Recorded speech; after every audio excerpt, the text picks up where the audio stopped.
Hello everybody and welcome to my presentation as part of Social Sciences Week here in Australia. Thank you very much to the TASA Genders and Sexualities group for this kind invitation. This video is prepared in association with some of the other scholars, and this will kind of lead up to a discussion the week after to discuss about some of the things that are going on in our field. So I'm aware and know all of the other panelists, so it's great to be part of this group. In this particular session, it's going to be about 35 minutes. I'm going to try and keep it to that length. I'm just going to give you an overview of some of my research and also contextualize it in the context of some of my advocacy work and some of the dissemination strategies and kind of social impact which I seek to do. So hopefully if you have never heard of me or you don't know any of my work, by the end of this session you'll have a good outline of some of the things that I'm trying to achieve in association with others who are working in this area. So my name is Dr. Ryan Storr and I'm a lecturer at Western Sydney University. I also co-founded a charity with James Lolly-Carter, who's in the picture there, called Proud to Play. Proud to Play is very much linked to my research and advocacy, and we set it up 4 years ago to increase engagement within sport and physical activity amongst LGBT plus communities with a focus on young people, especially under 25. So I'm going to briefly talk about that because very much how I approach my work is very much shaped in looking to have evidence-based research to inform some of the practices, policies, and things that we do as an organisation, which I'm still heavily involved with. So I'm going to provide an overview of some of the work that basically explores LGBT inclusion in Australian sport. And I use the word explore purposefully. There isn't actually that much research within the Australian sports sector around LGBT plus issues, especially trans and gender diverse issues, which is a growing area and topic of discussion. So it's very much been exploratory, and I'll explain why later on, and hopefully now that I've done quite a few research projects, I'll be moving past the exploratory stage to actually kind of do a bit more of a deep dive in some of the issues that we know about. So in terms of the this particular short video, I'm going to do an overview of some of my research projects, talk about some of the theoretical insights into research in LGBT plus communities, key findings in my research projects, dissemination strategy and collaborations with industry, and then just finish with a case study about some of the work we're doing at Proud to Play and ones that I've been involved with. Just as a little caveat as well, you'll note here that I put LGBT plus communities. So on the first part, I use LGBT plus because generally through my work, I've just specifically looked at sexual orientation and gender identity. I have not looked at athletes or people with intersex variations. Not that it's not important, but it's a completely separate issue compared to sexual orientation and gender identity. Obviously, people with intersex variations can be gay, lesbian, heterosexual, but it doesn't make any sense to kind of conflate them, and especially when there aren't actually any participants within my studies who are intersex. So it's really important to address that. It's not because it's not important, there needs to be a lot more research in that area, but it's kind of like you can't group them into things if you're not actually identifying them and not actually having any intersex participants. I also use communities specifically, which I'll speak about later on, but linked to kind of some of the work of Jane Caldwell in the UK, who I had the pleasure of meeting last year when I was back in the UK and had some good chats with her down in Bournemouth. Homogenising and grouping LGBT people as one community and one group homogenises experience and basically says that all LGBT people are the same and they have the same experiences, which is not the case. So I always use communities because there are so many diverse communities within the LGBT community per se. So I use communities because obviously we have gay communities, lesbian communities, you've got trans and gender diverse communities, there's so many different ones. So I use LGBT plus communities, and the plus basically refers to all other identities that refer to sexual orientation and gender identity. I use that abbreviated one as well because it's kind of, it's common and it's quite clear what is stated. And with my work with sports organisations, often they find themselves falling over the terminology, and you can kind of see in research interviews, they're kind of like L, G, and they look like they're trying to recite something. And we kind of don't want to kind of make it obviously important that they understand what it means, but it shouldn't be a blockage for people actually engaging with this area. So I just use that particular term to mean LGBT plus sexual orientation and gender identity, or lesbian, gay, bi, and trans, or non-binary, and anybody who may sit outside that gender binary.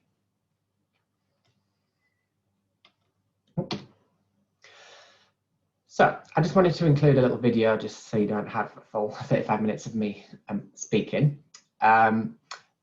So I'm going to play it and then I'll do a bit of background about it. But I wanted to contextualize the work that I do and I'm committed to doing in the context of the bigger picture in terms of what are we actually trying to achieve, what are we trying to do. So I'm just going to play this short video, which is done by 2010, who I partnered with on a research project for last year around trying to encourage young same-sex attracted and gender diverse young people to be physically active through sport and exercise. My name is Jackson and I'm 11 years old, 12 in 8 days. I haven't really experienced any difficulties with my gender when playing. If I'm having a tough day at school, I can always remember that I've got AFL training afterwards, or I'm playing an AFL game with my mates. This year, I feel like I play maybe a bit better and I'm more free and I enjoy it more because everyone's calling me by Jackson, the name that I really wanted to be called by, and that makes me feel more like a boy. I would just say give it a go, see if your mate's playing any sport, maybe you could play with them, and once you give it a go, your confidence will build up and you might become really good at the sport.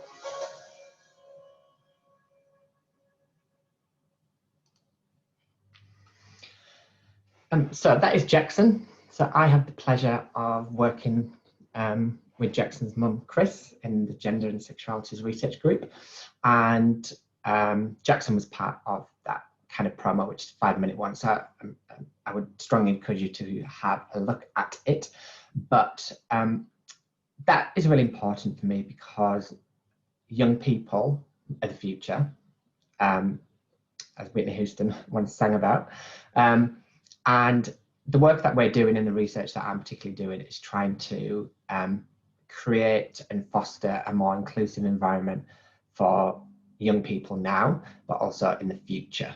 So we want, and I personally want, people like Jackson to be able to access safe and accessible community sport spaces.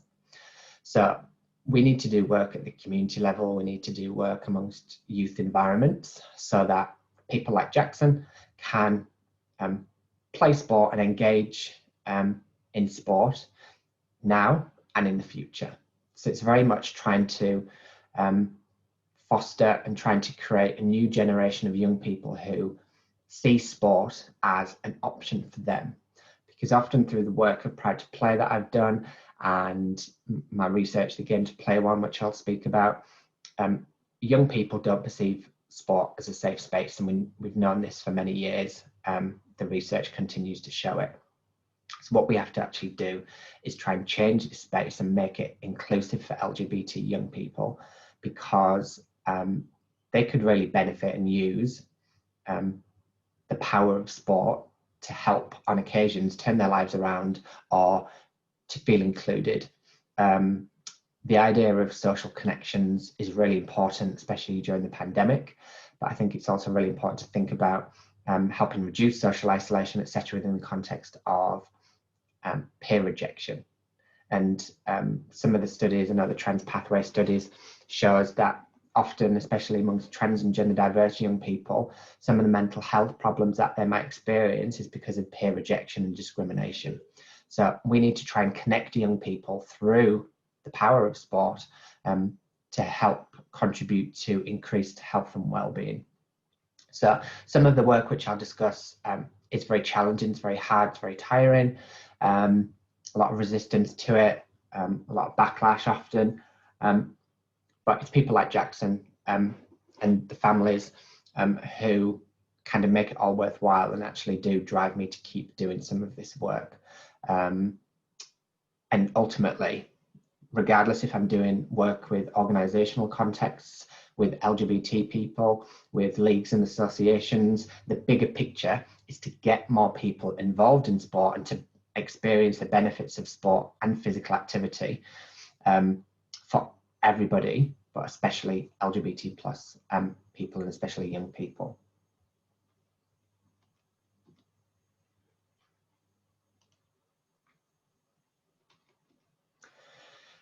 So an overview of my project. So I did my PhD at Victoria University, which explored how volunteers in community sport clubs engage with diversity work. By diversity work, the main premise is work undertaken to implement changes and to do diversity related activities, whether that be along the lines of cultural or social diversity, but it's specific work undertaken to try and engage and implement policies around this particular area. So that kind of then led me to do more work around LGBT inclusion, because one of the key findings, my PhD was linked to an ARC linkage project, which looked at diversity within junior sports clubs across Victoria. And one of the key findings from my perspective, that LGBT inclusion and issues around sexuality, homophobia, transphobia just did not get discussed. So it kind of led me to think about pursuing that as an area of inquiry, because it was just completely taboo and just doesn't get talked about, even though we know, especially from my colleague Caroline Simon's work, that youth contexts and PE in particular are key sites of homophobic and transphobic bullying and discrimination. So I've done 5 research projects in the last 3 years, 3.5, which has been very busy, but I've been fortunate in the regard. I've had some very good industry partners, and there's been a general appetite to try and engage with some of this work. I've just written a paper which has been published in Sport Management Review, which kind of is a summary and overview of where we're at.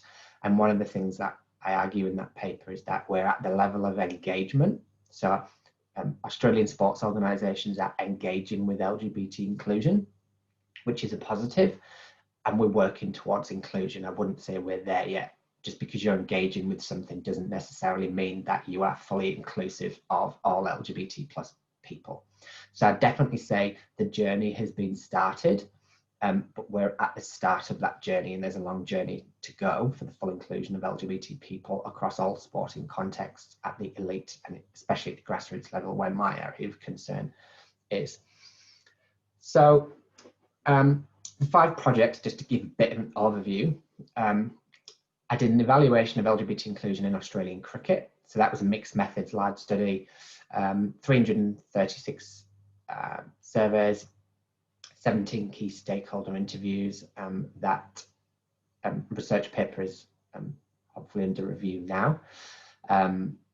And then hopefully that will get published, but the report is online. I also did an exploration of LGBT supporter groups in Australian sport and codes. So that was specifically with AFL and cricket, and looking how to establish AFL supporter groups. So that was in the context of fandom, which is another really interesting perspective to take in terms of every sport wants new fans. So if you know LGBT plus communities aren't engaging as much as other fans, then that's something that you obviously would want to address, and most sports organisations have fan engagement officers and things like that. So that was really interesting in the respect of looking at social capital and support systems in place for LGBT plus people, and there were some really insightful interviews with trans people who wanted to engage with football, etc., but wouldn't necessarily go either on their own or not without the group. So those particular mechanisms are really important for some members within society. The attitudes and experiences of sport and exercise amongst LGBT plus young people. So this was a scoping study with 13 young people from 2010.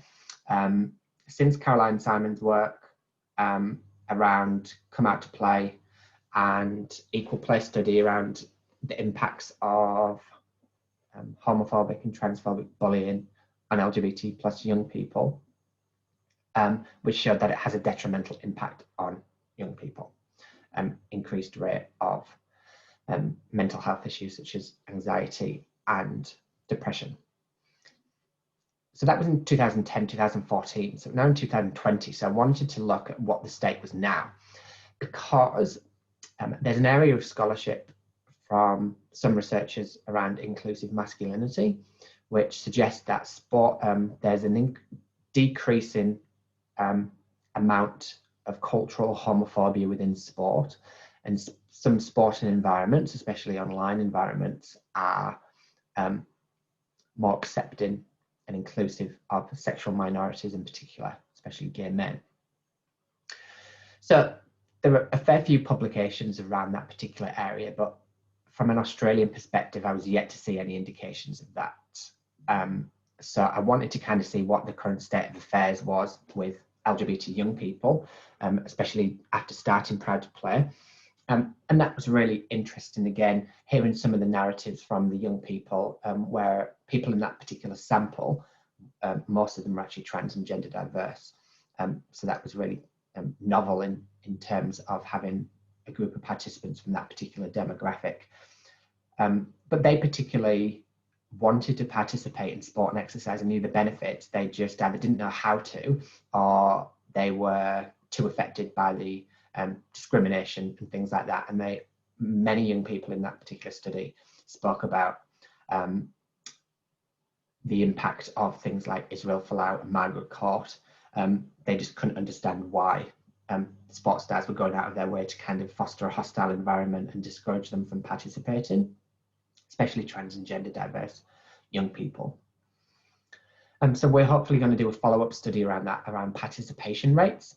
There isn't actually any studies in Australia and elsewhere, to my knowledge, that show the prevalence of sport participation for LGBT people in sport. So we don't actually know how many LGBT people actually are physically active and how many play sports and are engaged in sports. So we're looking to do the next study phase of that around that topic. There are some indications from the UK and other countries, especially the US, sorry, where there was a very large scale study from the Centers of Disease Control, which identified that amongst young people, sport participation and the amount of young people who were part or registered to a sports club was around half of heterosexual young people. So there's indications from large scale studies that LGBT young people, so under 20 and in school context and college, participate and are not part of sports clubs around half. So that's a very large percentage. So we need to try and get some data around that over here in Australia, so we can actually kind of address the problem, but we need to understand the nature of the problem and actually how many people are actually participating or even physically active. The next one was an evaluation of LGBT inclusion within a state sport organisation. So we did a case study with one particular state sport organisation and looked at how they engage and implement and enact ultimately LGBT plus inclusion. Really quite interesting, but one of the kind of top level findings was that there was generally supportive attitudes towards LGBT inclusion. Many of the administrators and people working in the organisation said it was the right thing to be doing, it was important, highlighting the role of the marriage equality campaign, etc. But unfortunately, those supportive attitudes didn't convert into supportive behaviours. So many people thought, yes, we should be doing it, but ultimately, I'm not actually going to do anything or change my behaviours to make those changes possible. Yeah, so interesting, there's a concept there called performative progressiveness, which we're going to write up in a paper And that is around the idea that people kind of have these more supportive attitudes in societies towards minorities, but they're not willing to do anything about them. And this is why it's really important to differentiate between attitudes and behaviours, because from my own PhD study around community sport clubs, many had supportive attitudes, but they weren't willing to volunteer to help run a disability sport team, for example. So it's good in principle having a good attitude, but ultimately that doesn't do diversity work, and that doesn't actually run teams, do social media accounts, or all the things that volunteers do in order to actually bring about this change. So we need to start thinking about how we can actually start embedding and getting these supportive attitudes into behaviours. And then the final one was an evaluation and scoping study with Tennis Australia, which looked at trying to understand what the positive benefits and experiences were for LGBT people in Australia who play tennis in mainstream clubs, LGBT plus tournaments, and LGBT specific clubs, and kind of compare them within mainstream clubs as well. So we did, my colleague Jess Richards did participant observations for LGBT tennis clubs across Australia, tournaments, and 47 individual interviews, 3 focus groups, and had about 50 observation hours. So we've got all that to write up. We've just finished the report, which will be out soon. And then there's lots of different papers, hopefully, to come of that. One of them is around safe spaces. So that's a really interesting one. Safe spaces gets bandied around a lot, but in terms of like theoretical knowledge, especially within LGBT communities, it's not actually clear what a safe space is, how it's conceptualized, or how it's theorized. So we're hopefully going to write up some papers, and one in particular around the concept of a safe space and actually how that compares to the literature, but also to what actually LGBT plus people perceive as a safe space. So many people, for example, spoke about the need visibility. And if they see a rainbow flag at a tennis club or organisation, they'll know it's welcoming, whereas otherwise they'll maybe assume it's not. And that's kind of based on past experiences. So those are my 5 key projects, which I'm kind of basing some of this knowledge on. I've also just written up a good summary with some colleagues, with Jean's Lisa Hunter and my colleague at Western Sydney, Tony Rossi, around where we're at around LGBT inclusion within Australian sport. And one of the things that we're arguing is we're not quite there yet. And there's probably these illusions of inclusion. And that actually, again, this idea, yes, we have come a long way and we've had engagement, but we're still working towards inclusion. So for the researchers and hardcore academics out there, I do want to touch on theory. I'll be honest, theoretical work is not my strongest point. I'm definitely learning. And it wasn't until I was doing my PhD that it all started to really click with theoretical concepts and theoretical frameworks, how to use it, how to help kind of drive some of your work and things like that. So it wasn't until I actually started reading and engaging with Sarah Ahmed's diversity work and other theoretical work on diversity in institutional concept, organizational settings, that it actually kind of started to all make sense, and I could understand how we could actually use theory to drive some of the work, but also my own work as a practitioner. Because for those of you who haven't read either Living a Feminist Life or one of the first books around diversity work in general, basically she talked to diversity workers, like paid people in organisations, looking at some of the challenges of doing diversity work and things like that. So it was easily applicable to my PhD work, so I used it to understand how volunteers engage with diversity work. So I've used her work, and I'm going to kind of use it in future and building on it, because it really speaks volumes to my area of work, what I'm trying to do. And one of the key things I'll kind of preface is that we need to, obviously most people are kind of driven to do certain work, certain types of work. One of the things that we know from the research, which hasn't really changed significantly, and I know there's some colleagues who do this, Eric Dennison, who did out in the field studies and doing some other work, which is really important. The kind of level of homophobia and discrimination within sport. We know it's a problem. It's not really going away significantly. So we can keep doing this research, and I personally could, but I think what's the point of investing all this for myself when we know it's not going to go away? So I'm more really focused on, this is where I probably differentiate with some of my work around what can be done to make changes. So yes, we know homophobia is a problem. Yes, we know there's a lack of institutional support around LGBT issues. So what needs to be done to change this? That's what really fascinates me, and that's what really kind of drives my intellectual inquiry, and also my advocacy. So I'm like, right, we've got a problem. What can we do about it? There's no point kind of dwelling on things or just letting it kind of linger. So I'm very much committed to actually trying to promote social change around this particular area.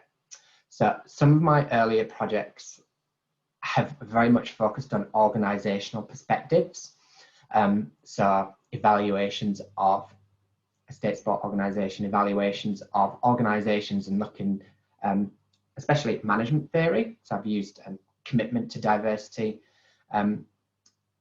looking at those perspectives. There's only so much you can go there. A lot of the things I was finding, basically getting to the point of data saturation, in that I was finding all the same things. There isn't really a lack of, there's a lack, sorry, of institutional support within sport, and they don't really see LGBT issues as a priority, and they don't see a market for it. And many of them very reactive to responding to things like homophobia. So I'm moving away from that because I feel like I've done that. And to be honest with you, from a personal perspective, doing interviews and speaking to sports administrators who have no interest in this area and will probably give you quite a lot of kind of, what's the word, very subtle forms of homophobia. Sitting and hearing those type of things where they're saying, oh, they wouldn't want their child to be gay, or this, that, and that. It kind of like becomes a bit tiring as a gay man, hearing people talk about things like that, and kind of like, I'm over that, it's not good for my mental health. So I'm very much moving away towards that and trying to focus very much on LGBT-centered voices and narratives within my research. Because yes, we've heard from sports organisations, but what we need to hear more of is actual LGBT plus communities and people, and what they want from sport and what their experiences are. And then that can help drive some of the work. So I'm very much moving away from that and actually trying to focus more on LGBT plus people. That's why it's really refreshing and good to do the work with tennis, because we ultimately just followed and worked with LGBT plus people in tennis to understand the narratives of what their experiences were like, what their positive benefits were, how they fostered and developed new communities within tennis through LGBT plus specific tennis tournaments. So that is where I'm going to try and go with some of my future research.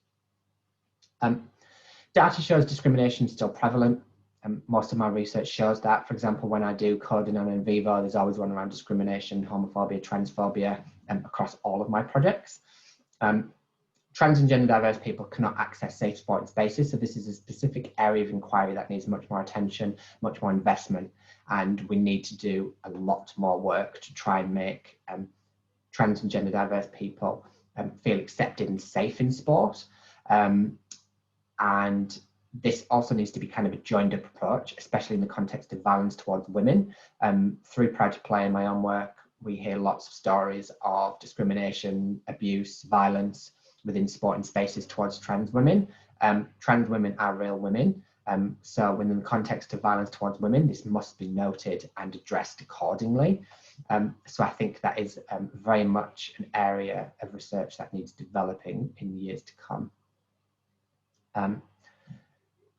So again, I've used Sarah Ahmed's work around diversity work to inform much of my research.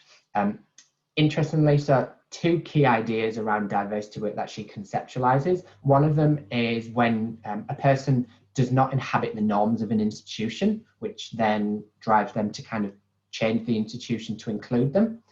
And the other one, I forgot the top of my head, it'll come back in a second.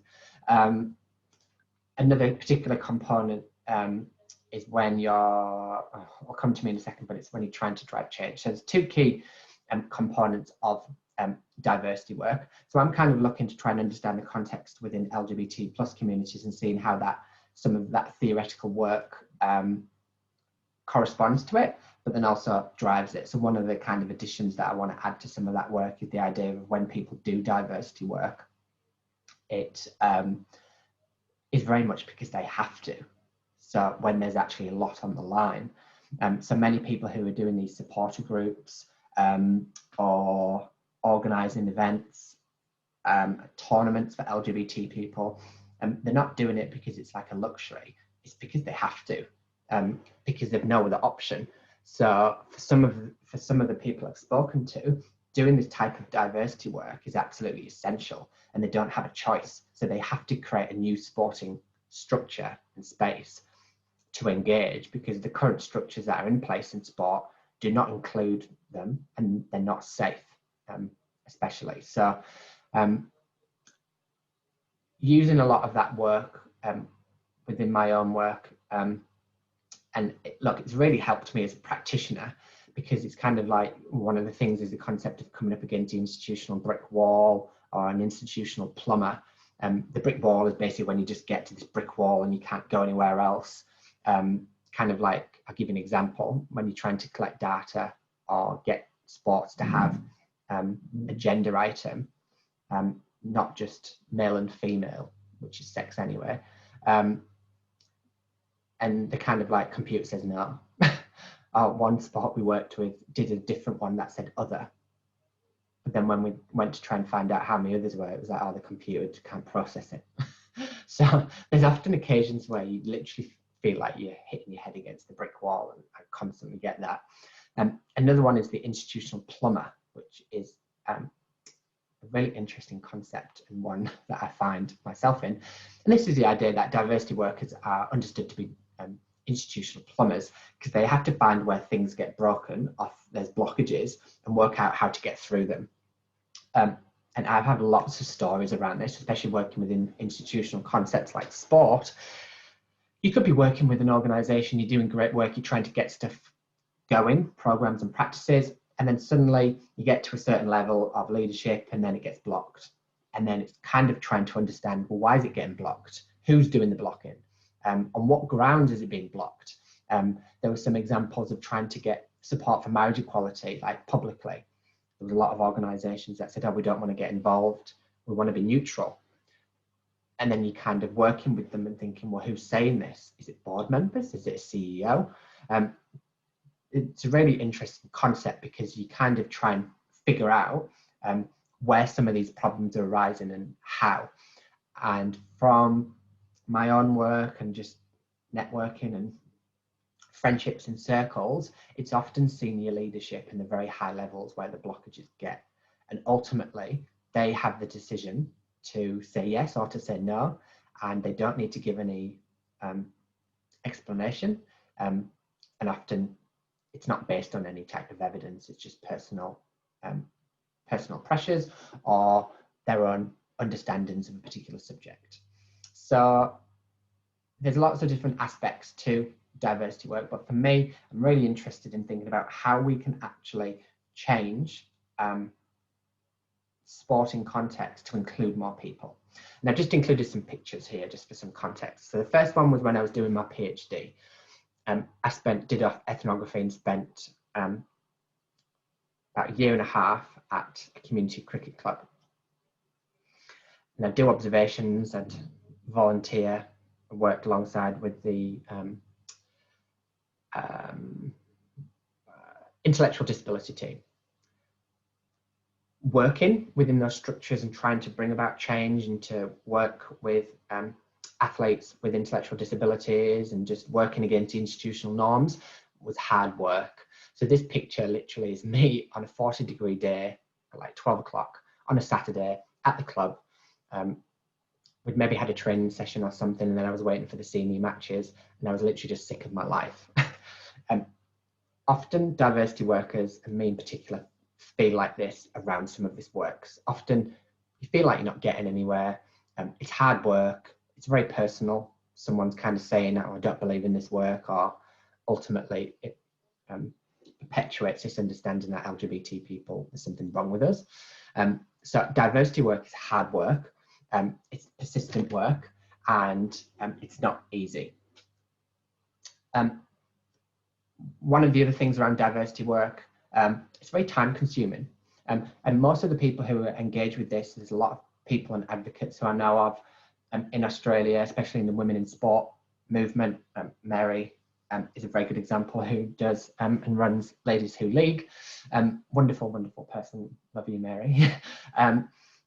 But it's a lot of time consuming work, because it's going to sports events, it's going to events, going to conferences, speaking at things, going to breakfasts, and it's all mostly unpaid.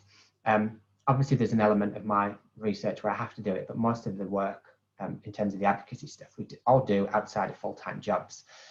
So it's brilliant to connect with people, and this is one from the Sydney Sixers who I've had the pleasure of working with, which has been such a wonderful experience for me. And it's kind of showing up, speaking out, and just being part of the conversation. But that takes work. It takes a lot of time. And most of these people are volunteers, which again, I'm fascinated by that concept. The other one is, I did a really interesting panel last week, which was the book launch of a wonderful book called Loving Sports When They Don't Love You Back. I would strongly encourage you all to read it. Thank you to Swinburne for hosting that event. But look, it didn't give me sleepless nights, but I definitely was thinking in the days up to it, I was thinking, well, why do I actually do all this? Like, why? I do love sport, and I'm a tennis player in particular. And look, I never used to like cricket, but going to matches and going to the Sixers and meeting new people and stuff, I actually really enjoy it now. And I actually understand cricket in a big bash match, which I never thought I would understand. But it does make you think about, why do all these people who are committed to doing all this work, why do they do it when ultimately their sports don't love them back, and they actually have racist mascots, or they have homophobic athletes, or they have exclusive practices, sorry. So this is really an interesting one for me, and I think it very much links to diversity work, because it's kind of like, why are people doing this, and what drives it? So some of the research I've done has kind of looked at this, and especially like LGBT supporter groups, for example, means literally those people started those groups because they didn't feel safe going to AFL football matches, so they had to start it for that. Or someone at another club, there was lots of instances of homophobia in the stands, so they worked with the club to say, this isn't enough, we're going to establish this group to try and address some of these problems and to kind of help the situation. So again, anybody who does diversity work, and anybody who goes out of their way to try and make sport a more safe space, I absolutely take my hat off to you, because I know firsthand how hard it is and how time consuming it is. So I've very much used Ahmed's work to actually drive a lot of my own work, but my work as a practitioner, so actually being able to kind of engage with concepts like the institutional plumber, thinking actually what's going on here and why is it going on. And that's why I think feminist kind of sociological research is really important here. Yes, sports like numbers and media like numbers and percentages to show 75% of LGBT people experience discrimination or something like that. But actually the kind of intersections between management theory and sociology are really important, because it understands the nature of the problem. So yes, we have problems, but why do we have problems? What's actually going on? So sometimes a really deep dive with the sociological work, which is more my area, is actually relevant to understanding what's going on. So collaborations and partnerships, I just wanted to say, so I've been very lucky to do all of those projects because it's been in collaboration with people, and most of it has been funded. So I've managed to partner with a range of sports organisations who have been proactive in the area. So they've wanted to engage. I've just worked with them to kind of make it happen and to help them. The other thing to really identify, it's a mutually beneficial relationship. Okay, so I'm obviously getting a part of the deal in terms of it's funding research for me to do, and it's funding the type of research that I want to do and I'm committed to do. But the other part of the draw for the other organisation is that they're getting something out of it. So they're not just giving me money for the sake of it. We're working together to try and bring about positive social change and help improve that organisation. So that could be attracting new fans to the organisation. It could be addressing homophobia within the sport. It could be sport development per se, in terms of trying to just attract more people to the sport, more coaches, more volunteers, etc. So whenever I've done these projects, they've had very practical outcomes, whether it's to inform policy, to improve practices, or to give sports an evidence base as to understand why. So some of the stuff I was doing with cricket early on was really interesting because they wanted to do some of this work, but often there might be backlash, or people might say, why are you doing this? Like, you should be spending money elsewhere. Well, actually, they had evidence to say, look, we're doing this work and we actually need you to be educated because we have a massive problem with it. And we've got evidence-based research that shows this, so you can't deny the research. So that's really important, especially around trans and gender diverse issues, because we're seeing, especially with World Rugby, etc., seeing all these policies and blanket bans of trans and gender diverse athletes when they're not based on proper evidence or any type of research. So it's really important for sports organisations, if they want to engage in this area and they want to develop their portfolio. And just a general observation, most sports organisations have a diversity inclusion portfolio. The LGBT portfolio is under-resourced and just doesn't get addressed. So that's why they partner with myself as a researcher, or organisations like Proud to Play, because they need help with it. They need to understand it better and they can't do it by themselves. And that's absolutely fine, but it's kind of identifying, like, we're not good at this, we need help. And this is one of my favourite pictures. So I've worked with the Sydney Sixers to kind of implement some of the research I started with Cricket Victoria around the Big Bash and establishing supporter groups. And I've been lucky enough to work with them since I first moved to Sydney, which started with Jodie Hawkins, now doing close work with Aaron. It's just been so good because they want to do all this, so I just help them. But I don't, often it's kind of like I have to get people kicking and screaming and things like that. Whereas with the Sixers, their inclusiveness runs at the heart of their organisation and they just do this work automatically. And I've basically just worked with them to help them kind of strategize and help them with it. And they did 2 pride rounds. So most people would accept 1 pride round in terms of, right, let's just do the men, it's easier.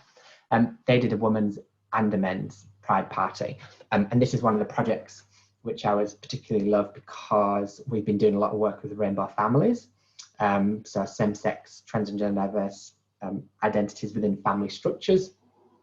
And the kids are from rainbow families who went on half-time, did a bit of a clinic and spoke to them and stuff. So this particular picture, which I think was taken, I'm not sure if it was taken by Jed from the Sixers, but I absolutely love it. And it basically just sums up some of my research, but also the fact that it is a partnership and we're working with sport to try and bring about positive social change. And the fact they're all rainbow family kids is just brilliant because I love rainbow families. So some key findings from my research project. I just want to touch on 2 kind of key quotes. One of them is that we know homophobia is still, and discrimination, transphobia is still a problem in sport that needs to be addressed. It's not going anywhere.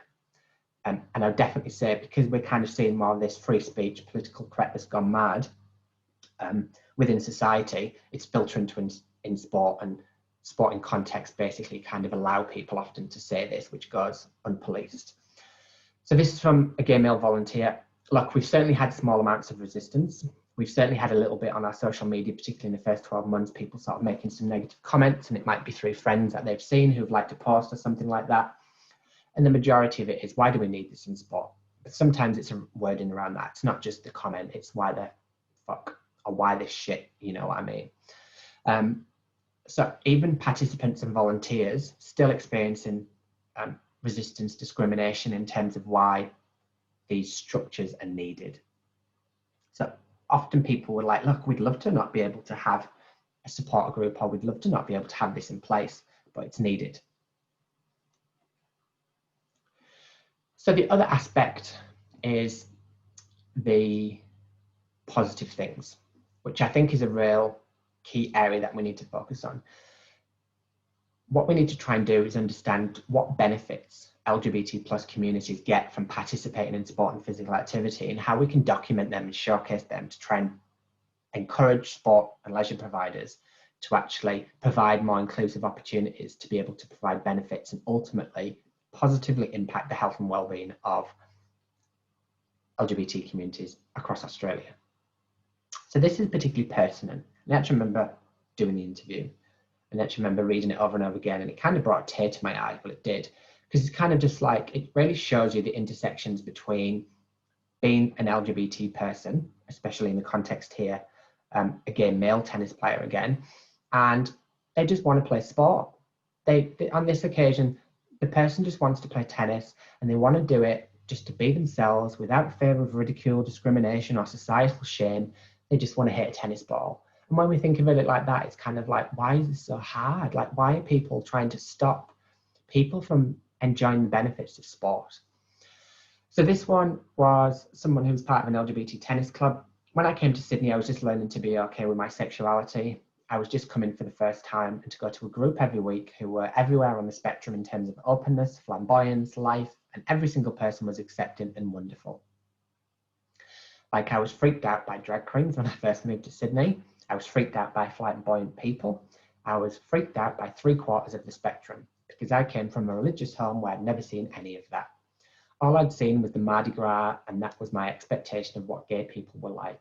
And to see every club, every colours of Benetton, every colour expressed at a tennis club as part of the community opened my eyes to the fact that you don't have to fit a certain box. You can be whoever you want to be, and you're still in the club, and you're still loved, and you're still accepted.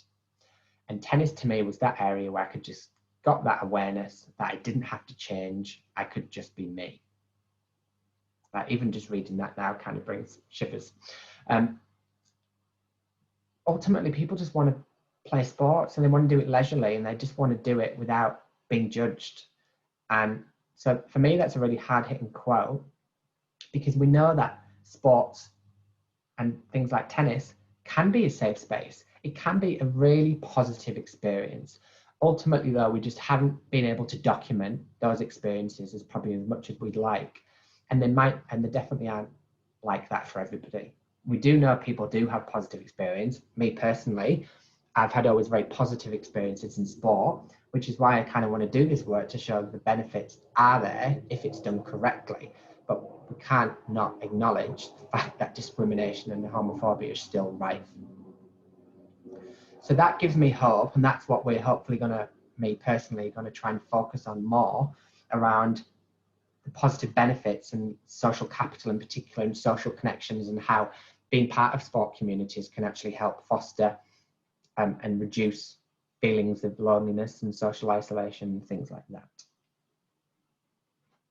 So 2 key points in terms of just some theoretical insights into working with LGBT plus communities. So as I previously mentioned, Caldwell argues that homogenizing LGBT experiences as one suggests they have the same experience, which they do not. So we need for researchers to identify this and work with organizations to get this message across. Like, this is challenging. In my own work, I have actually used LGBT plus. The reason for that is it's scoping. I didn't want to just do LGB and leave trans and gender diverse out, because I don't think that is helpful for anybody. And just being able to kind of get some of those narratives from an exploratory point of view is really important.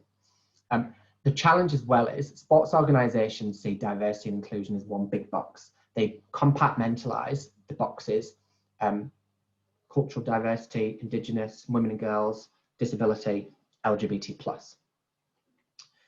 So I have to work with that. I can't sit and then, right, I know you kind of got this one box, but then we need to actually dissect it even more. It's not going to happen, not yet anyway.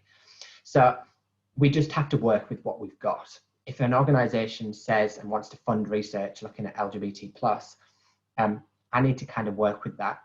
It's often under-resourced anyway, so we have to just try and do what we can, even though it might not be ideal. And I do understand it's not ideal. So in terms of future research, I would strongly advise people to look at sexual orientation and gender identity as much as possible. So me personally, now I've kind of got some research projects that have been exploratory to give some understandings of the differences. I will very much try and do sexual orientation and gender identity differently, because they are different concepts, different experiences. So many of mine have been exploratory for that reason, and I have got a fair bit of data from trans athletes, which I will try and write up in time. And ultimately, interestingly there, the role of sport in trans and gender diverse athletes can be very positive and actually help with their transition, because they're part of a team and they have got support and they've got something keeping them going every week. The other thing is diversity work is based on the discourse of reparation. And so the idea of repairing something, okay? This is based on the concept of this discourse of trying to repair something and trying to fix and repair the sports sector to include LGBT plus people, so you're fixing a broken system. However, instead of trying to fix something which is not designed for LGBT people and women and things like that, we should look to build and design a new structure to include all people. So instead of all this diversity work going on trying to fix something, how about we actually try and do diversity work to create something new, which is much better.